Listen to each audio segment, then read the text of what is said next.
Sixième étranger d'infanterie, nous sommes tous des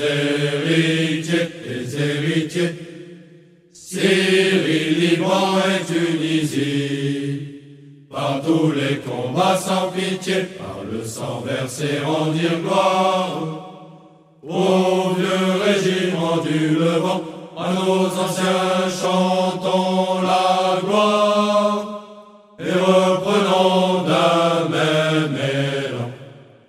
Sapeurs, mineurs et bâtisseurs, à l'assaut légionnaire du 6, et de la force des vainqueurs, portant très haut notre devise, parfois détruire, souvent construire, toujours servir avec honneur et fidélité.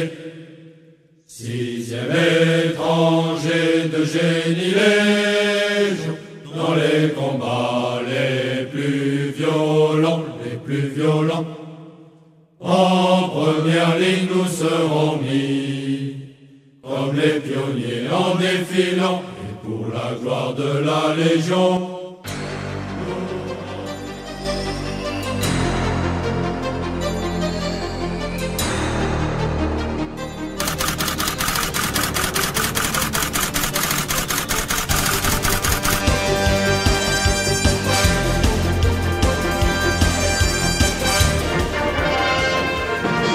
La Légion, à leur pas lent, plusieurs formations, les pionniers, la musique et le 6e régiment étranger de génie. Bien remarqué et admiré, je pense, le pas de la Légion, donc voici le 6e régiment étranger de génie, créé il y a 6 ans, et implanté au camp de l'Ardoise, près d'Avignon, défilent ici 3 compagnies. Le 6e appartient à la 6e division légère blindée, dont il est l'unité de génie d'assaut, et à la phare, la force d'action rapide. Il a été employé depuis sa création au Tchad, à Mayotte, en Guyane, en République centrafricaine et à Djibouti. Les hommes sont tous militaires de carrière. Derrière la musique, nous allons les revoir.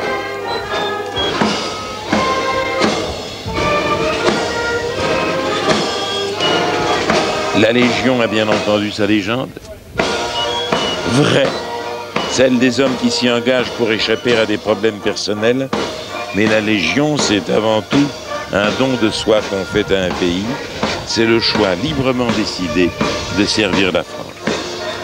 Mission de ces hommes, permettre à leur division d'effectuer ses offensives en lui dégageant des itinéraires et en empêchant la progression de l'ennemi par des destructions et la pose de champs de mines. La voici donc, défilant du pas légendaire,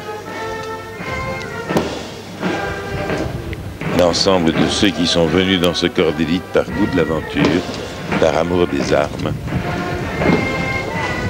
par orgueil de servir peut-être, pour dire merci à la patrie qui les a adoptés, et c'est peut-être cela, à mon sens, qui est l'essentiel.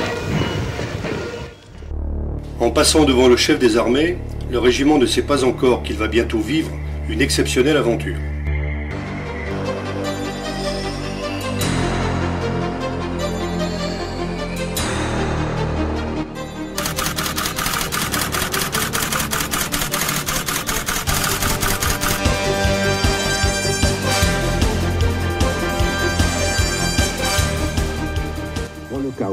Il y aurait agression nouvelle de l'Irak à l'égard de l'un des autres pays de la région, la France, qui a dépêché ses unités près du Golfe, dans la zone du Golfe, qui dispose d'unités militaires en Arabie Saoudite et dans les Émirats Arabes Unis, la France serait solidaire et interviendrait.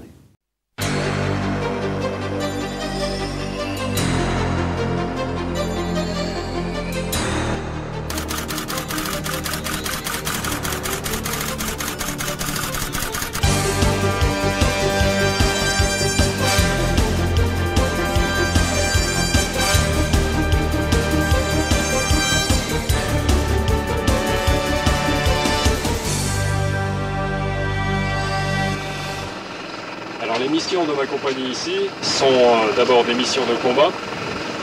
Vous allez voir par la suite les distributeurs de mines et les groupes de combat de mes sections, mais également des missions d'organisation du terrain et de protection.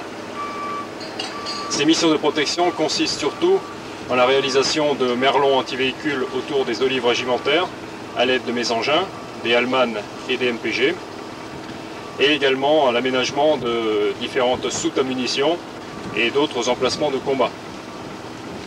La troisième mission un peu annexe de cette compagnie, c'est de réaliser des puisards pour l'évacuation des eaux, car nous avons été confrontés au problème de la vie en campagne.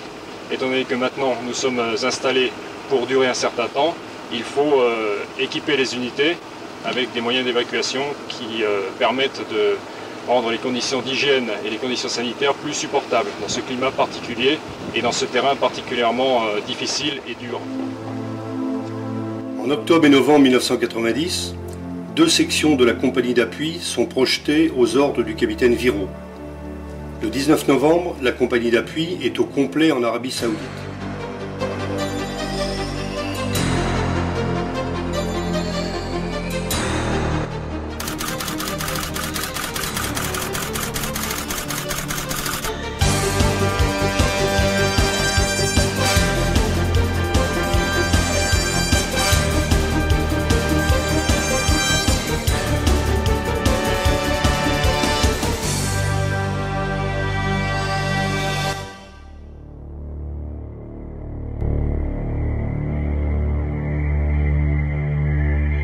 Après l'embarquement à Toulon sur le Chartres, le transit maritime par le canal de Suez est mis à profit pour poursuivre l'instruction et se préparer à la mission.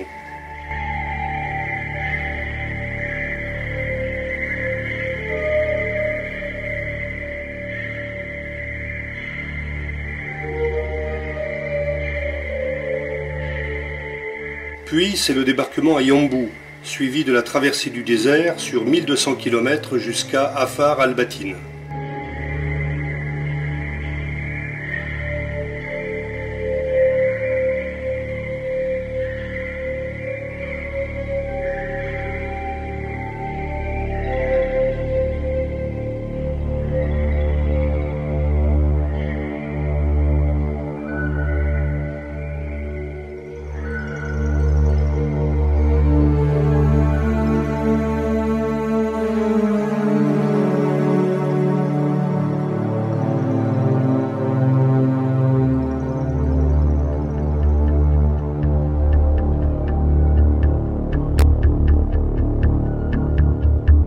Le régiment s'installe dans le désert saoudien.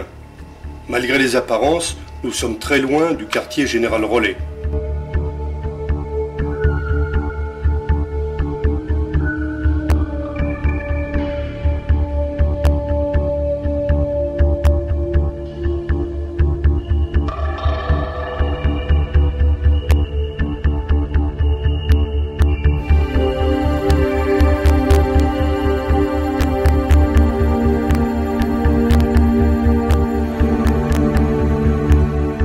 La troisième compagnie est encore sous tente individuelle.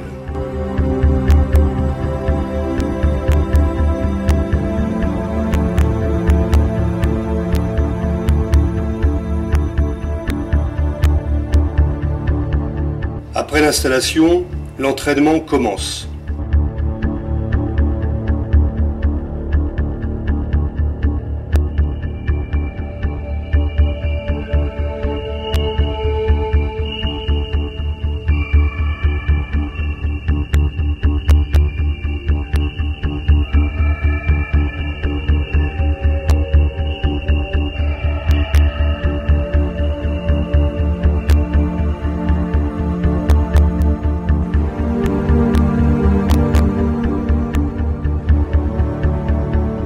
Le régiment ne possède pas de moyens de déminage offensif. C'est pourquoi il sera renforcé par une compagnie blindée du 3e régiment du génie, une section de déminage lourd armée par 21 régiments de métropole, ainsi que par le 27e bataillon du génie parachutiste de l'armée américaine. C'est l'exemple, si vous voulez, des choses qu'on fait. Alors ces chars télécommandés, il faut savoir que on a récupéré, alors les rouleaux sont de conception israélienne, fabriqués par les Russes, pris dans les dépôts d'Allemagne de l'Est, redonnés aux Français avec l'autorisation du chancelier allemand, personnel, transportés à Coblence par des camions d'Allemagne de l'Est qui sont tombés en panne tout le temps, récupérés à Coblence par la STAT, amenés à Satory au même moment. Pendant ce temps-là, on faisait équiper des X-30 en télécommande. Hein. C'est la nuit qu'on s'est rendu compte si vraiment on pouvait adapter les rouleaux sur les X-30, parce que c'était fait pour les T-72. Les sapeurs du génie, tant américains que français. Comment se prépare-t-il à cette bataille? Reportage de l'un de nos envoyés spéciaux en Arabie, Patrick Boité, chez les légionnaires du 6e régiment étranger du génie.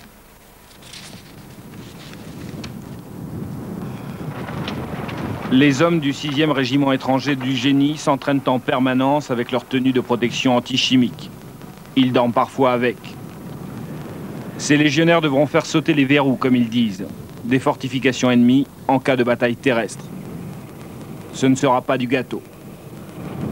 Voilà l'enchaînement logique des verrous que nous rencontrerons. Mines, merlons, fossés, zones barbelées, peut-être encore des zones de mines antipersonnelles, et puis les ouvrages de campagne où sont censés être des adversaires. Nous risquons de rencontrer sur le terrain des mines chimiques, d'où la nécessité, pour préserver nos hommes, de travailler en S3P, tout simplement. Devant la difficulté de la tâche, les Américains ont fourni aux légionnaires des équipements qui n'existent pas dans la panoplie militaire française, comme les remorques Miklik. Un boudin souple de 800 kg d'explosifs qui peut être envoyé à 150 mètres pour ouvrir des brèches dans les champs de mines. Les servants sont des soldats du génie américain. C'est sympa de pouvoir s'entraîner avec des gars d'une armée étrangère. On apprend des tas de choses, on voit un tas de matériel différent.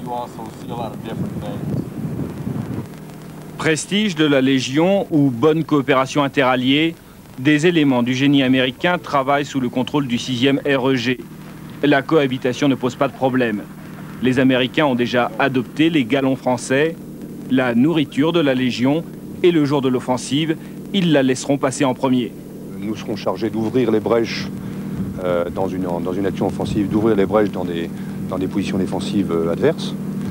Et eux sont chargés plutôt de la réalisation de pistes, de routes, hein, pour les itinéraires logistiques.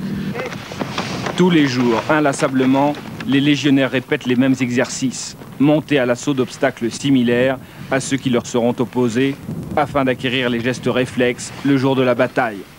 Elle approche. À partir de la semaine prochaine, ils s'entraîneront avec des charges explosives.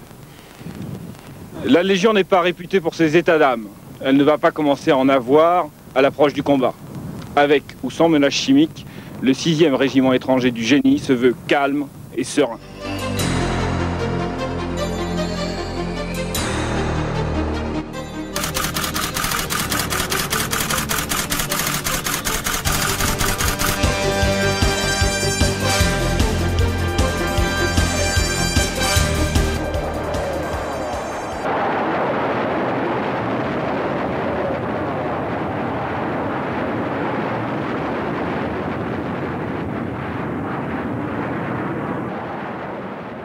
L'offensive aérienne débute. Elle vise des objectifs stratégiques dans la profondeur du territoire irakien. Elle va durer 5 semaines.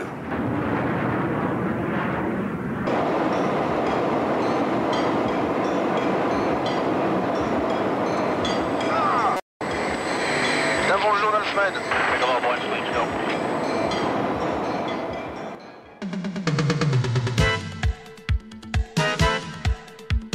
Tout de suite, je vous propose de découvrir des images qui viennent de nous parvenir de la première intervention du cuirassé Wisconsin. Première intervention depuis la guerre de Corée de ce véritable colosse, 50 000 tonnes en pleine charge. Ce cuirassé qui est en quelque sorte le cousin germain du Missouri. Ce cuirassé a tiré 11 obus de 406 mm, chaque obus pesant 910 kg, obus tirés sur une position irakienne au Koweït. Selon le porte-parole du Pentagone, cette position irakienne a été réduite au silence. Le 18 janvier, la division Daguet effectue dans le plus grand secret un déplacement de 300 km vers Rafah, à 25 km de la frontière irakienne. Le paysage ne change pas, mais l'ambiance, elle, a changé. La couverture anti-aérienne est assurée par les Américains.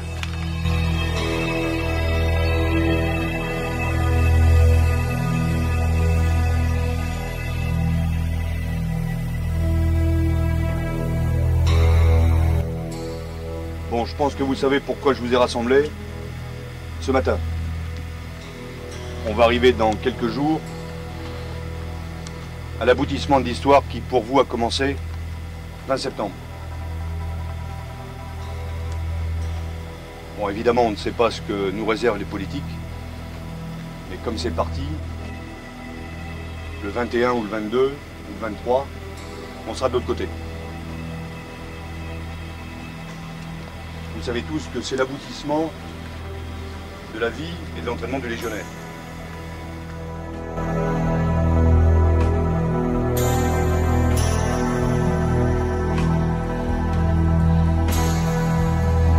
Ce sont les derniers briefings, puis l'attente avant l'attaque.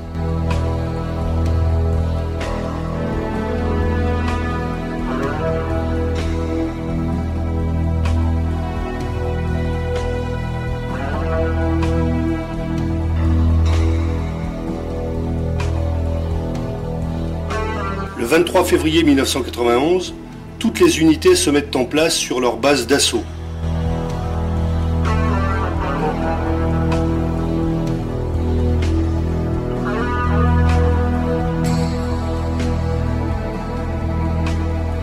Les éléments de génie du 6e régiment étranger de génie chargés d'ouvrir l'axe, de déminer, de le dépolluer et d'ouvrir la voie aux sapeurs américains qui derrière doivent l'élargir et compléter le dispositif.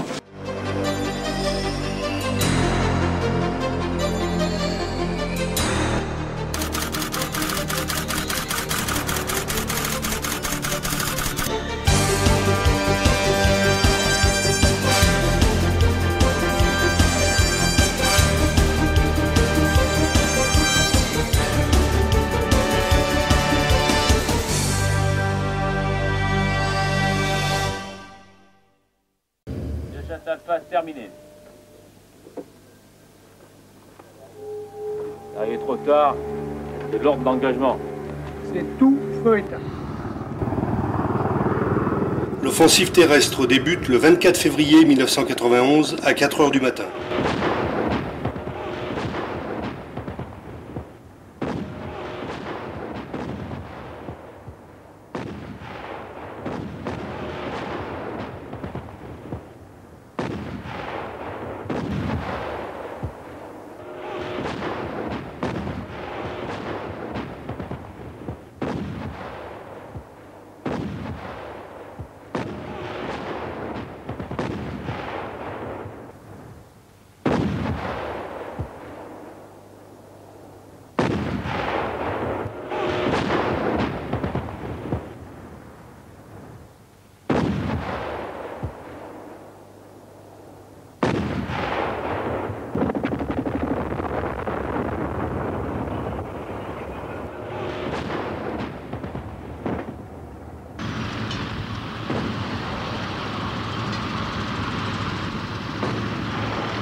Le 28 février 1991 à 8 h, les opérations sont suspendues.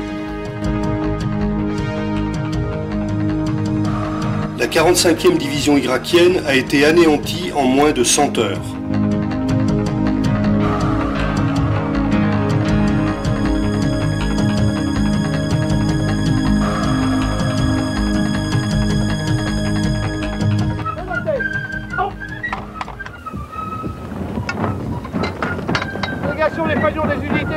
la guerre rassemblés sur le Frat avant le colonel.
La mission du régiment comporte deux volets.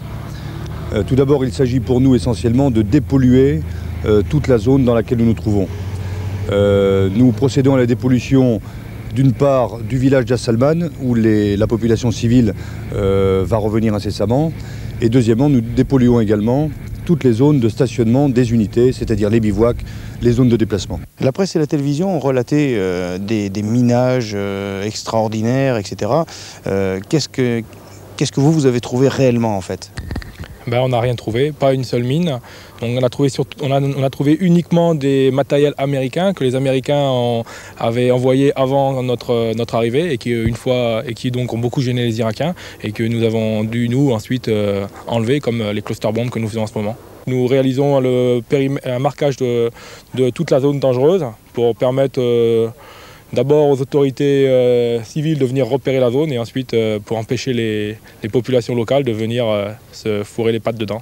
Deuxième volet de la mission actuelle, c'est la destruction ou la récupération du matériel militaire que les Irakiens ont laissé sur place. Alors nous détruisons bien sûr l'armement lourd, nous détruisons les dépôts de munitions et nous allons procéder cet après-midi à la destruction de la piste d'aviation d'As-Salman.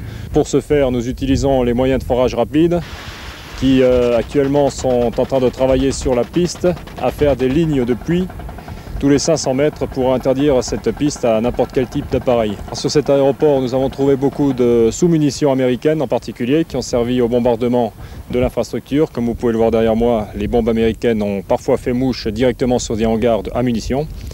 Et l'autre tactique consistait à parsemer le terrain de cluster bombes, de petites sous-munitions antipersonnelles, dont certaines n'ont pas explosé. Donc notre mission, au moment où l'aéroport a été investi, a été de baliser toutes ces zones afin d'empêcher nos personnels de sauter sur ces munitions. Alors c'est ce que nous appelons une sous-munition, c'est gros comme une mandarine. Et puis voilà la forme plus ou moins aplatie avec 4, je dirais, ailettes. Alors ces sous-munitions, nous en avons un peu partout. On va planter devant nous un peu comme des poireaux d'autres sous-munitions anti-véhicules qui n'ont pas explosé.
en place du plastique au pied de l'antenne.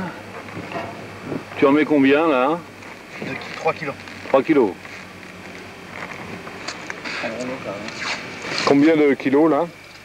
Là il y a 5 kilos de sauce végane et une charge à enlever.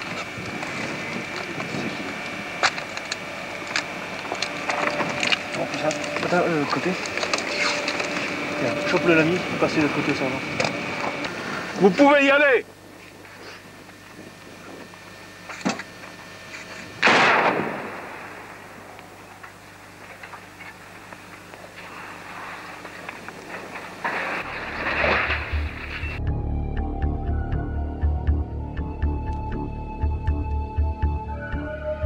Avant de quitter l'Irak, il faut détruire toutes les munitions de la 45e division irakienne.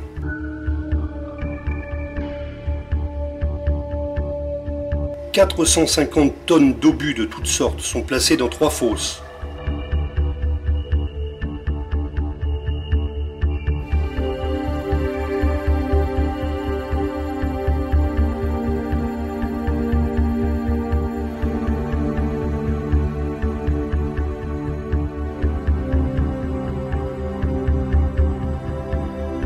Leur explosion sera filmée par hélicoptère à une distance de 7 km.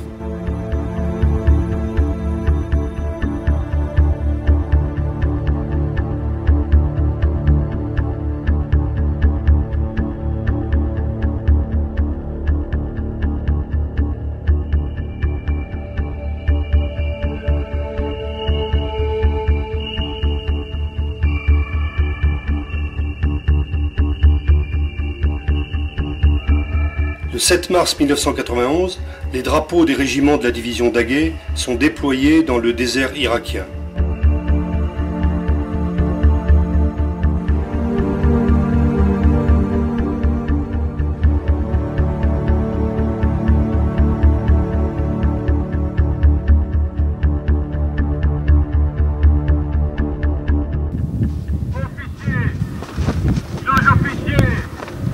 Soldats de la division Daguet.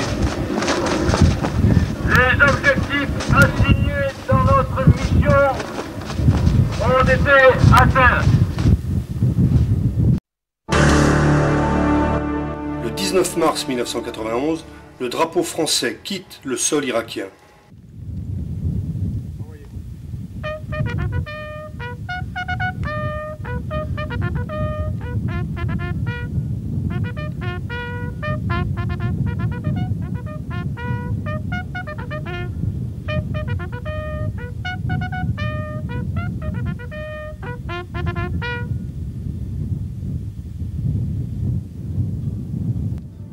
Le 26 mars 1991, c'est la remise en condition à proximité de la cité du roi Khaled et la visite à la division Daguet du général Fauré, chef d'état-major de l'armée de terre. J'ai donc voulu, et vous ferez le porte-parole auprès de tous vos soldats et de tous vos camarades, pour vous exprimer mes félicitations et mes remerciements. Vous avez remporté une victoire magnifique. Et il faut que vous sachiez que, en France, le reste de l'armée de terre, elle était avec vous par le cœur, et elle aurait bien voulu, et on me le dit toute la journée quand je passe dans les garnisons, tout le monde aurait voulu être là. C'est vous qui l'avez fait.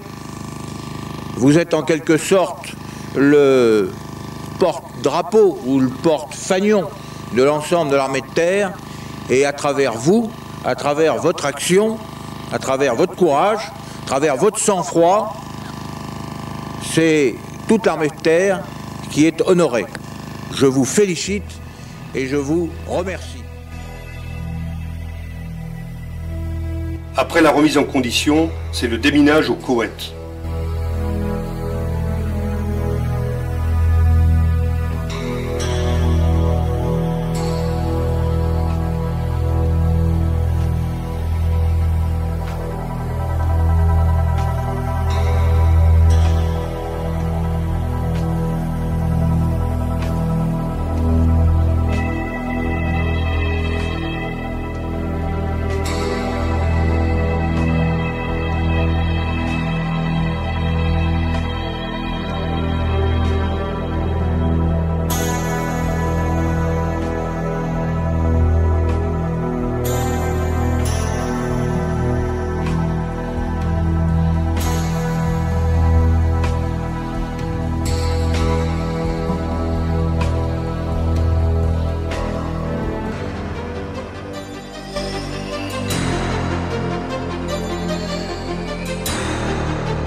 cette Légion étrangère qui symbolise la troupe qui est devant vous.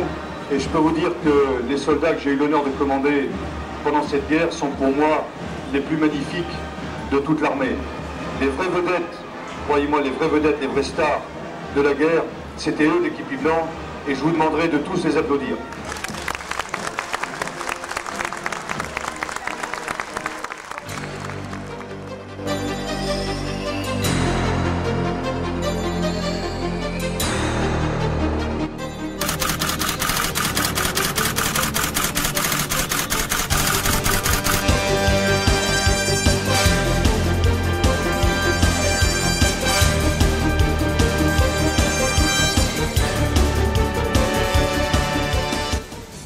Régiment étranger de génie. Créé le 1er juillet 1984, le 6e régiment étranger de génie a hérité des traditions du 6e régiment étranger d'infanterie, unité prestigieuse de la Légion étrangère du Levant. Son étendard porte dans ses plis les inscriptions Cameroun 1863, Lucèvre 1925, Syrie 1925-1926. Implanté au quartier général Rollet à Laudun dans le Gard, il est actuellement commandé par le colonel Manet.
Il s'agit bien sûr de la Légion étrangère, précédée par les pionniers de la Légion.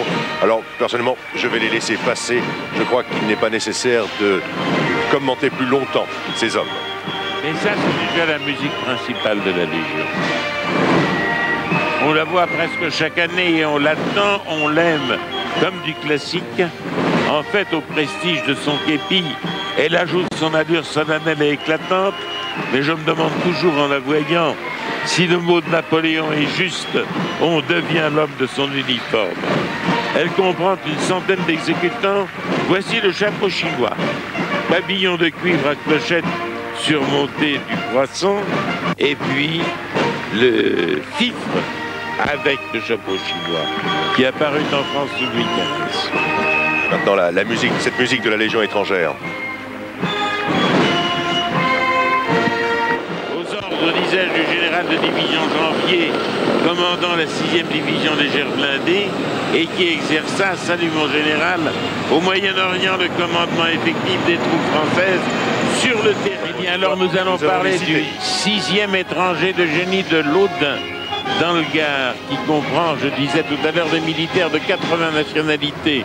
C'est le régiment d'assaut de la 6e DLB de la phare. Il était au Moyen-Orient dès septembre 90, renforcé entre autres par une compagnie de combat blindée du 3e génie, un bataillon des États-Unis et 2 sections de minage lourd. Sa devise, parfois détruire, souvent construire, toujours servir avec honneur et fidélité. Derrière les VAB, il y a les moyens de forage rapide et de destruction, et derrière d'autres VAB, 4 MPG, c'est-à-dire des matériels polyvalents de génie. Et puis 4 porte-chars Et pour terminer, 4 VAB.